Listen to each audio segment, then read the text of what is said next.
नमस्कार, आप देख रहे हैं फेस न्यूज का खास प्रोग्राम अहम बात। आज हमारे साथ मौजूद हैं शिक्षा जगत का एक जाना पहचाना नाम गौरव पराशर जी, जो Navodaya Saraswati senior secondary school old Faridabad के प्रिंसिपल हैं। इसके साथ ही वे प्राइवेट स्कूल्स एसोसिएशन जिला फरीदाबाद के जनरल सेक्रेटरी और हरियाणा एजुकेटर्स क्लब के भी जनरल सेक्रेटरी हैं। बीएससी, बीएड, एमए और एलएलबी की शैक्षिक योग्यता के साथ गौरव पराशर जी को 32 साल से अधिक का शिक्षण अनुभव है। शिक्षा उनके लिए सिर्फ पेशा नहीं बल्कि विरासत है। उनके पिता स्वर्गीय मदन गोपाल शर्मा शिक्षा विभाग में एसडीओ के पद से सेवानिवृत्त हुए और शिक्षा जगत का जाना पहचाना नाम रहे। वहीं उनकी माताजी भी हरियाणा सरकार से सेवानिवृत्त अध्यापिका हैं। आइए जानते हैं शिक्षा, वर्तमान चुनौतियों और भविष्य की दिशा पर उनकी सोच और अनुभव। फेस ग्रुप के चेयरमैन डॉक्टर मुश्ताक अंसारी के साथ इस खास बातचीत में देखिए अहम बात। इस न्यूज के प्रायोजक है सर्वोकॉन, रखे सब कंट्रोल में। FMS इंफ्राटेक रियल एस्टेट का भरोसेमंद साथी, servo step for strong tomorrow और अयाज परफ्यूम्स।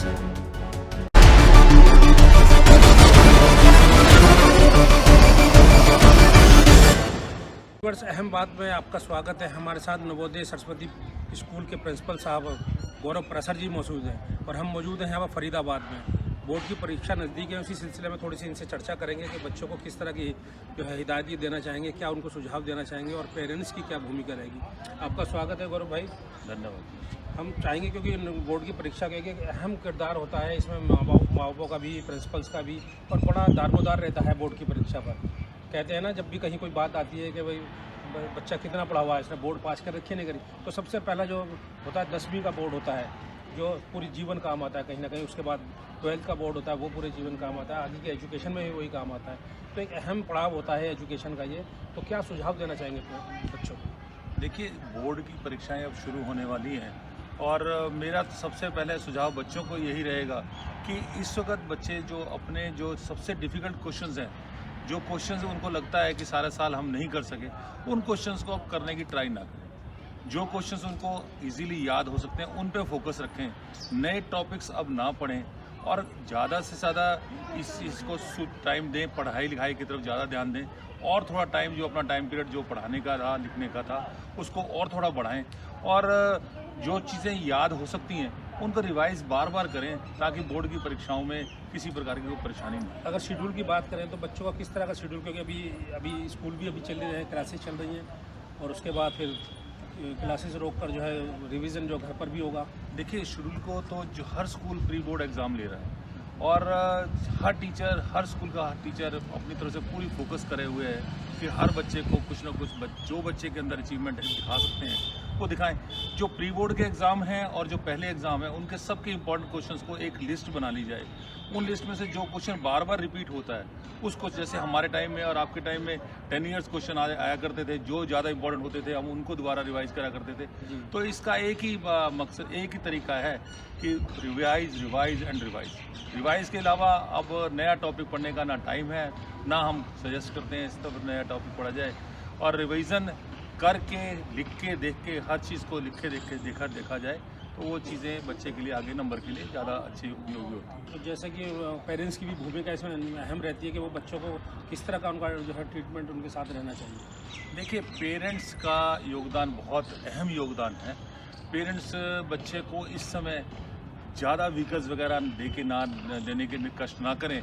और व्हीकल्स वगैरह का मतलब, मेरा मतलब ये है कि इस टाइम यदि कोई अनहोनी हो जाती है तो बच्चे की सारे साल की मेहनत इस पर फ़र्क डालती है। और बच्चे की तरफ ये ध्यान रखें पेरेंट्स कि बच्चा जो मोबाइल लेके काम कर रहा है, उस मोबाइल में वो कितनी देर काम कर रहा है और क्या काम कर रहा है, इस पर चेकआउट थोड़ा सा रखना चाहिए पेरेंट्स को। कई बार बच्चा कुछ काम करने लगता है, कोई रील पे आ गई, कोई और चीज़ आ गई जो काम की, उसी को देखता चला जाता है। थोड़ा सा बच्चे के ऊपर थोड़ा सा फोकस करना पड़ेगा, बच्चे के टाइम पीरियड की तरफ ध्यान देना पड़ेगा पेरेंट्स को। तो ये थोड़ा सा पेरेंट्स बच्चे की तरफ ध्यान दें। अगर पढ़ाई देर रात तक की बात की जाए तो उसका भी कोई होता है कि इस टाइम तक रात को जागना है। ये रात को पढ़ना और सुबह पढ़ना, कई बच्चों को रात को पढ़ा हुआ याद रहता है, कईयों को सुबह पढ़ा हुआ याद रहता है। जो बच्चा पैटर्न अब तक कर चुका है, नए प्रैक्टिकल, मैंने पहले भी कह चुका हूँ, नए प्रैक्टिकल जो बच्चे को जिसको रात को याद होता है, मान लो को पेरेंट्स ये कहने लगे मेरे को तो सुबह याद होता है, बेटा सुबह पढ़ा कर, सुबह पढ़ा कर। नहीं, जो सा बच्चे को याद होता है, जो बच्चे को कन्वीनियंट टाइम हो, सफिशिएंट टाइम हो, नींद हो, 4 से 5 घंटे की नींद बच्चे के लिए बहुत ज़रूरी है। वैसे तो 6 घंटे नींद लेनी चाहिए डॉक्टर्स के हिसाब से, पर यदि एग्ज़ाम पीरियड इन दिनों आ जाते हैं बोर्ड के एग्ज़ाम, एक आध घंटा आधा नीचे चल जाता है। पर ये बच्चा सारी रात पढ़ता रहे और उसके बाद बच्चा सुबह जाए एग्ज़ाम टाइम में एग्ज़ाम सेंटर में जाके उसको नींद आए, ये बच्चे के लिए ठीक नहीं रहता। तो सफिशेंट खाना खाना है, अच्छी डाइट ले, प्रॉपर टाइम पे सोए और पढ़ाई की तरफ पूरा फोकस। डाइट की अगर बात करें, क्योंकि आपको तो बड़ा पुराना एक्सपीरियंस है, आप तो इतने टाइम से स्कूल चला रहे हैं और फिर एजुकेशन से जुड़े, पूरा परिवार आपका एजुकेशन से जुड़ा हुआ है, माताजी और पिताजी सब, जैसे कि मैं देखता चला हूँ। तो उस पर डाइट की अगर बात करें तो उसमें क्या, किस तरह की डाइट जो है सजेस्ट करेंगे? देखिए, जंक फूड्स को थोड़ा अवॉइड करें, क्योंकि जंक फूड्स जो हैं ये इन्फेक्शंस, पेट में दर्द, इन चीज़ों की तरफ ज़्यादा बच्चों की तरफ ले जाते हैं। जंक फूड थोड़ा अवॉइड करें और हेल्दी फूड जो दूध वगैरह जो बच्चा सुबह लेके जाता है, आमतौर पे धारणा ये होती है दही खा के जाए, तो जैसी ट्रेंड चला आ रहा है उसमें कोई ऐसी बात नहीं है। मेन बात तो सिर्फ ये है कि जंक फूड्स को थोड़ा अवॉइड करें, प्रॉपर नींद ले और ऑयली चीज़ें से बच कर रहे हैं। जी। चलिए, ये थे हमारे साथ गौरव पराशर जी, जो कि टिप्स दे रहे थे आपको बोर्ड की परीक्षा के ऊपर स्टूडेंट्स के लिए, और इसी तरह की अपडेट के लिए देखते रहिए अहम बात।